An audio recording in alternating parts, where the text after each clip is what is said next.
Tu palabra, Señor, es verdad. Conságranos en la verdad.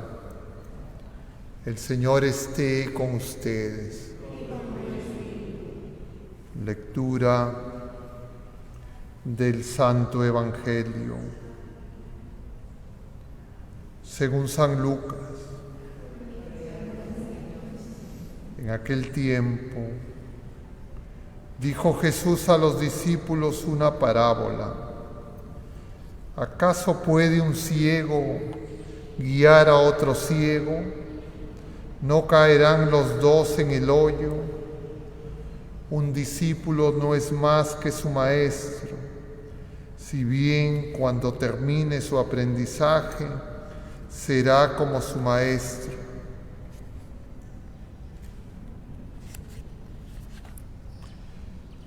¿Por qué te fijas en la mota que tiene tu hermano en el ojo y no reparas en la viga que llevas en el tuyo? ¿Cómo puedes decirle a tu hermano, hermano, déjame que te saque la mota del ojo sin fijarte en la viga que llevas en el tuyo? Hipócrita, sácate primero la viga de tu ojo y entonces verás claro para sacar la mota del ojo de tu hermano. Palabra del Señor.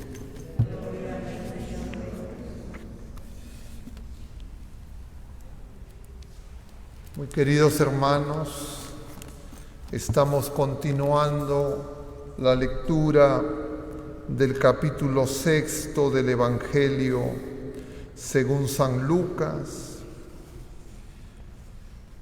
que de alguna manera es como el paralelo a San Mateo en el Sermón del Monte, en el Sermón de la Montaña.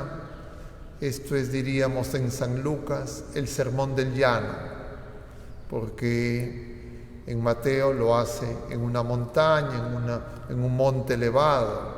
Estas palabras Jesús las dirige en el llano, luego de bajar del monte donde ha estado en oración toda la noche y ha gestado, ha elegido a los 12 y empieza con las bienaventuranzas, decíamos, el día miércoles, que son las mismas, pero tienen algunas diferencias, diríamos, de énfasis en lo que enseña Lucas y Mateo, y la característica además de que son 4 en Lucas y no 6 como en Mateo. En Lucas van acompañadas de los ayes. Ayer hemos celebrado la Natividad de nuestra Madre Santísima y no hemos hecho la lectura de lo que correspondería a los versículos siguientes de este discurso. Y ayer lo que el Señor habla es del amor a los enemigos, de no juzgar para no ser juzgados. Y ahora el Señor nos dice que el discípulo no es más que su maestro. Y este tema del juicio y de juzgar no es algo tan sencillo. Nosotros sabemos que Jesucristo es el juez. Él es el único juez. Pero Él juzgará cuando nos pongamos en su presencia al cabo de la vida presente en el juicio particular, y juzgará cuando venga con toda su majestad en la segunda venida. Es decir, Jesucristo no viene a juzgar. Entonces los discípulos, la iglesia, no puede ponerse a hacer lo que no hace el Señor, porque no sería fiel al Señor. Pero hay que diferenciar el juicio de los actos morales, es decir, los actos buenos o los actos malos de las personas, del juicio de las personas. El juicio de las personas no nos corresponde a las criaturas humanas, solo Dios. Y cuando nosotros, a partir del juzgar los actos, pasamos esa frontera, diríamos, leve, tenue, delgada, y empezamos a veces sin darnos cuenta a juzgar a las personas, nosotros tenemos que estar muy alertas y ver en qué momento estoy ya no juzgando actos y estoy empezando a juzgar personas. Y eso es muy peligroso. Y es tan peligroso y tan riesgoso que yo diría, es muy difícil que alguien no caiga en eso. Y por eso hay que estar vigilantes. Pero es más exigente esa vigilancia en algunas personas. Por ejemplo, diríamos los que trabajan como jueces en el Poder Judicial. Todos los días tienen que juzgar actos. Claro, en este caso con criterios humanos, si están dentro de las leyes humanas, están penados o no. Pero de alguna forma, las personas mayores, los padres de familia, las personas que tienen mayor formación, permanentemente están juzgando actos de otras personas. Eso es mucho más evidente en los clérigos. Y en los clérigos, en los sacerdotes, como quien les habla, es mucho más peligroso. Porque uno, sin darse cuenta, ya se pone a juzgar personas. Y entonces el Señor nos dice que primero nos examinemos en nuestros propios actos. Ni siquiera nosotros a nuestro ser personal nos podemos juzgar. Nos vamos a equivocar. Nosotros no podemos juzgarnos a nuestras personas. Hay momentos en que la gente se le vienen pensamientos como diciendo, no sirvo para nada, soy un inútil, etcétera, etcétera, y vienen esos pensamientos. Cuidado con eso, porque eso puede creer la gente, ay, qué humilde que soy. Pero en algún momento uno empieza a juzgarse, incluso a uno mismo en términos personales, y el resultado es, ocupo el lugar de Dios. Es decir, incluso cuando hacemos nuestro examen personal, nuestro examen de conciencia, hay ese riesgo, pero mucho más cuando yo quiero hacer ese juicio de los actos en las demás personas. Es imposible que no veamos los defectos, las miserias, los pecados de los demás. Uno tendría que estar en otro planeta. Y además, porque nuestros pecados, nuestras miserias son bastante evidentes. Pero ¿y entonces qué tenemos que hacer?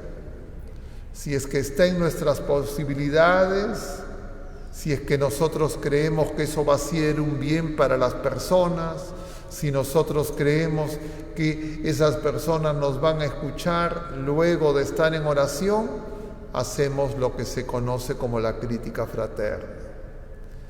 Pero, entre comillas, hacer la crítica fraterna ante terceros, sin estar el interesado presente, también es una trampa.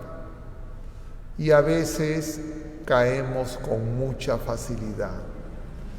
Y entonces eso será muestra, simplemente nos sirve de diagnóstico, así como la ira nos sirve de diagnóstico de la soberbia, esa murmuración, esa crítica, esos juicios permanentes nos hacen mostrar que nuestra soberbia es gigantesca, al punto que ocupamos el lugar de Dios. Y eso se expresa cuando nos impacientamos, porque el enemigo es muy astuto. Y entonces a veces uno puede creer, esta persona no va a cambiar. Este es así, siempre es así, ya me cansé. ¿Y yo quién soy para cansarme, no cansarme? Si esas son criaturas de Dios. Porque cuando yo llego a esos, entre comillas, análisis, elaboraciones internas, peor si lo hago con otras personas, lo que yo le estoy diciendo al Señor: tú te has equivocado, tú has hecho las cosas mal, yo sé más que tú, las cosas deberían de ser de esta manera, y ahí ve a ver para que me escuches y hagas lo que yo pienso. Y eso es de una soberbia gigantesca que se puede disfrazar de corrección, de piedad, de querer el bien. Y hay que tener mucho cuidado porque vivimos en una etapa donde eso está totalmente desbocado. Y entonces no es infrecuente que te envíen el mensaje por las redes sociales de uno y otro tipo, y fíjate esto, y han dicho esto, etcétera, etcétera, y todavía te agregan: hay que orar. Eso no es de Dios. Y tenemos que tenerlo absolutamente claro.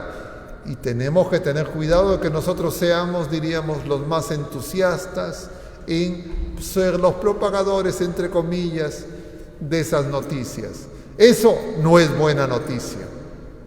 Eso no está diciendo el Señor reina, Él es el Señor, sino está diciendo: ¿sabes qué?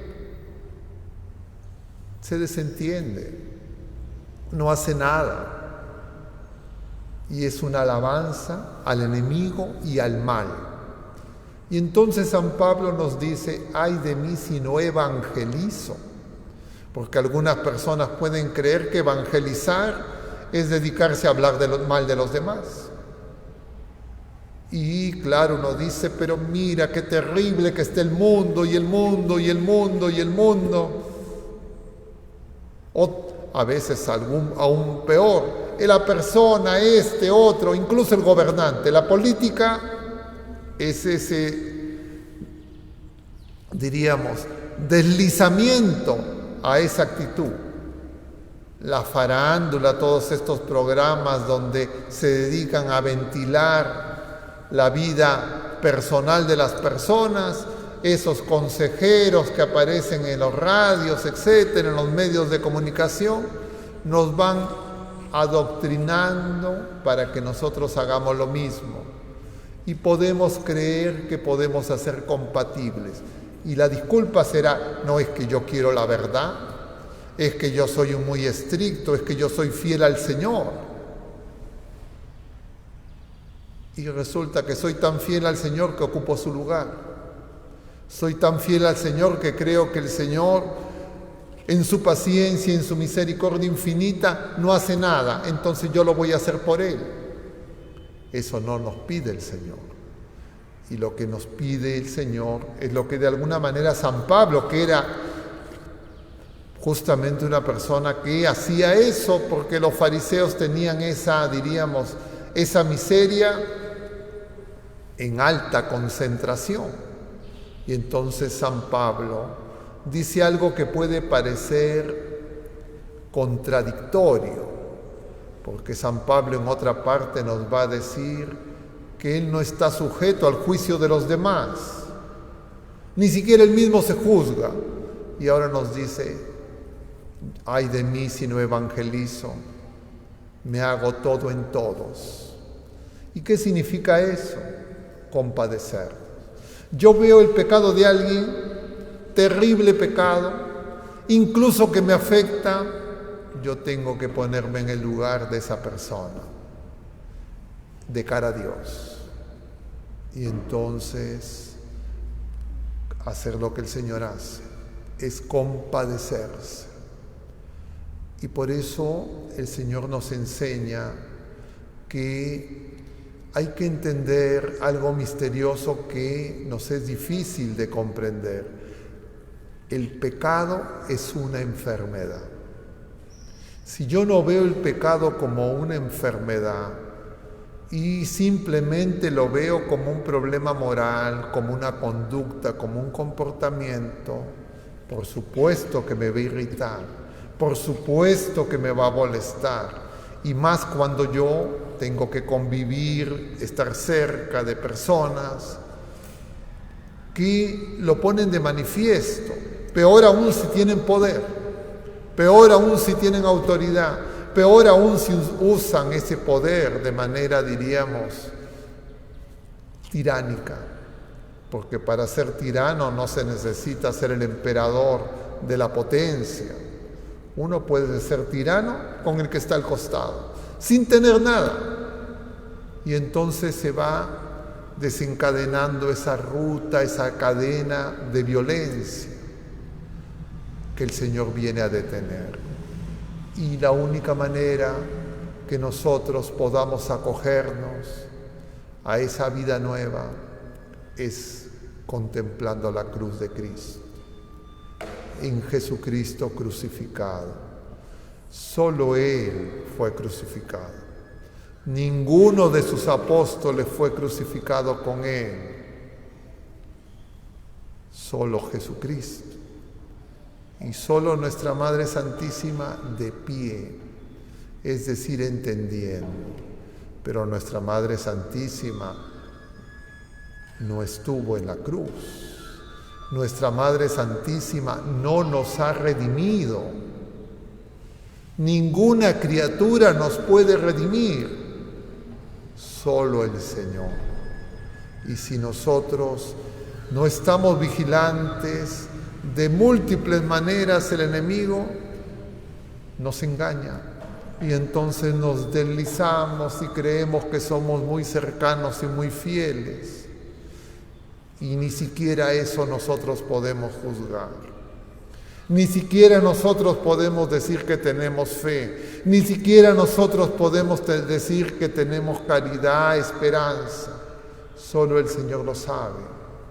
Y nosotros lo que debemos de hacer es temer que nuestro orgullo, nuestra soberbia, nuestra vanagloria nos hagan disfrazarnos de ser discípulos de Cristo, pero en realidad querer utilizar al Señor. Que el Señor misericordioso se apiade de cada uno de nosotros y la humanidad entera, en especial de su iglesia peregrina, y nuestra Madre Santísima, San José y la multitud de santos nos ayuden con su oración poderosa para que el Señor misericordioso nos renueve y podamos comprender, como está en este Evangelio del capítulo 6 de San Lucas, donde el Señor, una de las palabras que más menciona, ¿se han dado cuenta cuál es? Hermano. Habla de nuestros hermanos, es decir, está diciéndonos, tenemos un Padre común, está diciéndonos, yo soy el unigénito que me he hecho primogénito, y yo no lo juzgo, porque nosotros vamos a pretender ocupar el lugar que no nos corresponde. Que el Señor, en su amor y misericordia, se compadezca de todos nosotros. Que así sea.